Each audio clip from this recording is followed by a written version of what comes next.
Naisip nga ng aking kuya na manguha ng labong para naman may maiulam kami ngayong hapon. Tinawag niya nga lang din ako kaya hindi na din ako nakapagpalit ng damit. Medyo mahirap nga lang kunin dahil ang dami niya palang langgam. Dito lang naman to sa likod ng bahay kaya ang lapit lang. Dati nga nahihirapan kaming kumuha ng labong dahil masukal at may ahas pa.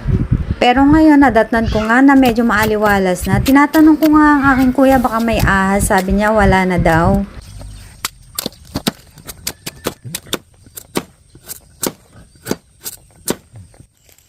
Pumunta na din kami dito sa likod para nga manguha ng pansahog. Ang sarap talaga dito mamuhay sa probinsya dahil ang daming mga free na gulay.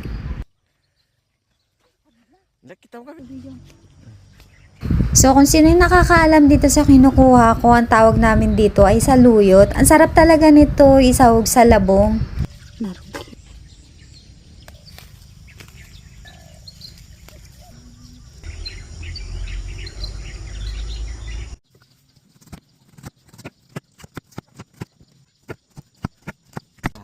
Lampay na tabi. Matusok yung... Alika ah. Alika ah.